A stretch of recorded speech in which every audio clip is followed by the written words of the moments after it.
I'm Dan Fitzpatrick at StockMarketMentor.com on Saturday, February 11th. And in this video, we're going to look at a couple things, Apple and Zynga.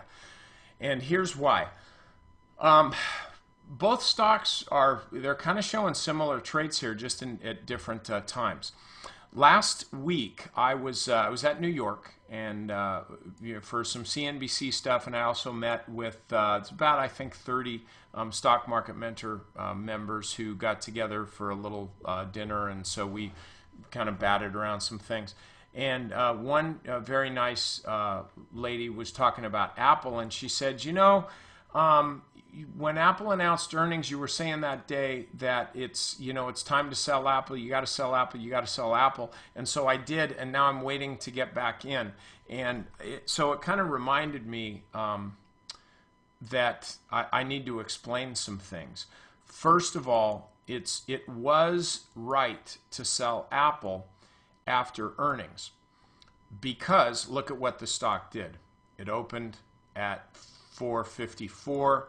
Went down as low as 443. Not much of a pullback, was it? The whole idea, though, was this. The stock gaps way up. That's the time to take profits. That's what the pros are doing. How do we know they're doing it? Because the stock sold off.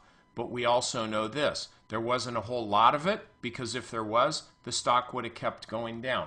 So let's just talk about a real basic fundamental premise of trading, and then we'll apply that to Zynga. And I'm not cheering Zynga. I've got no real dog in that fight. I'm long the stock, but I'm long for very specific and well-defined reasons. Not a raving fan of Zynga, and I may be out before earnings next week. I just don't know here. But I know this. Stocks do act in certain ways for certain reasons, and we can game that. Here's the deal. When you got a stock that gaps up like Apple did on earnings and does not, and this is the key point, does not continue to move higher. The reason it doesn't continue to move higher is because sellers are more aggressive than buyers. You need to join them and you need to get out. Once you get out, though, your question is this. Okay, how do I know when to get back in? Well, your answer, Dan, is you get back in when sellers are no longer more aggressive than buyers, and in fact, buyers are more aggressive than sellers. And then I would say, well, how do I get that memo? Like, I'm not on that email list.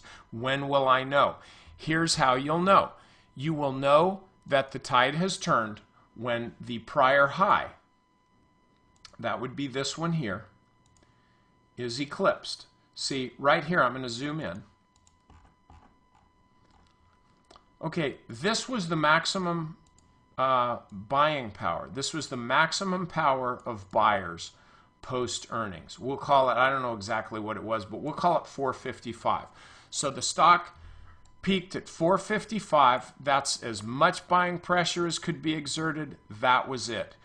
So you sell the stock, you set your price alert for 455 or a little above that level, whatever, and that's your memo.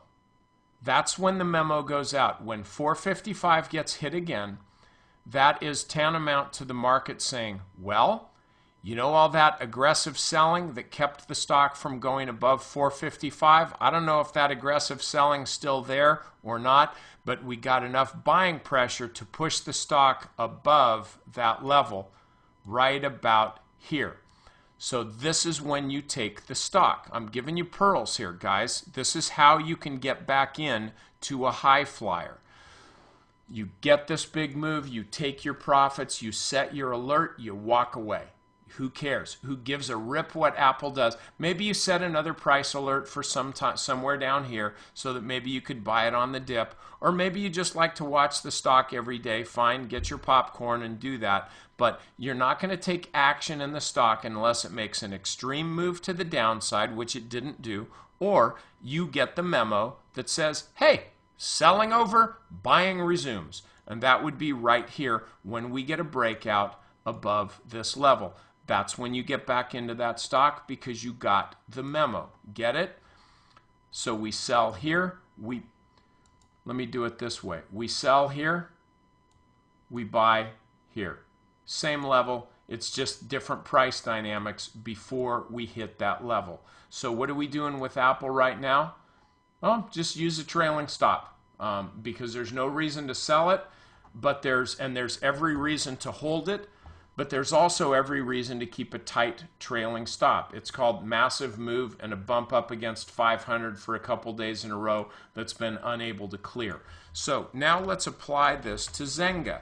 This is the Facebook trade. This is the one where they announce earnings this coming week, so anything can happen. But you know, everybody got all lathered up on the Facebook trade.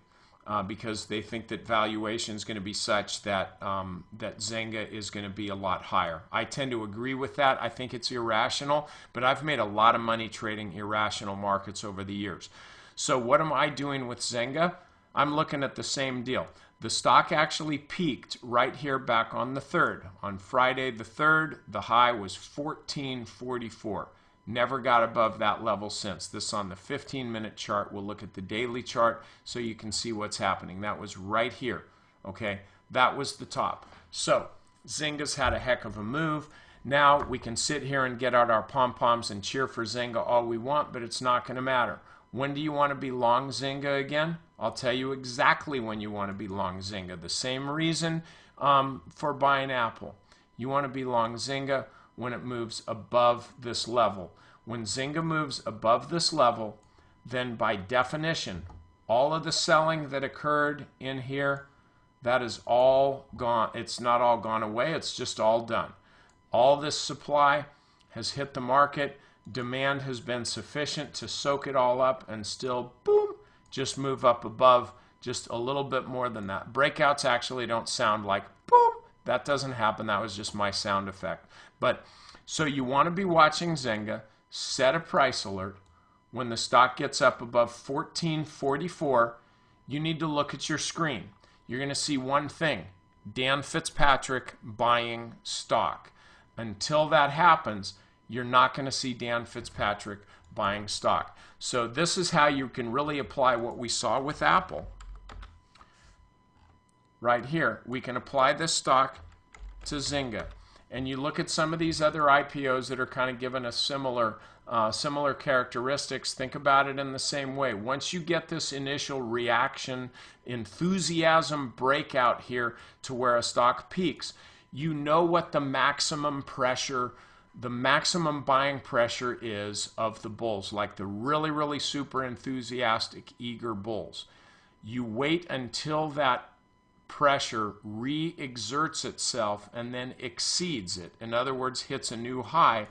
That is your memo. That's your it's okay to buy the stock now again memo. So wait for that here on Zynga. And by the way, so now you can say, well, yeah, but what if it doesn't happen? Then when do I buy Zynga? Dude, you don't. That's it. Okay, members, strategy session or the weekend update, I got some new things for you here. One video on how to manage your portfolio, how to know what to cull from a crop of stocks in your portfolio, and some other things too as far as planning to trade the pullback that may or may not occur this next week. But you got to have your plan in place, because if you don't, there's no way you can execute a plan when you don't have one. So get over there and check that out now. I'm getting this out to you early in the weekend so you can take the time to do it. So go do it.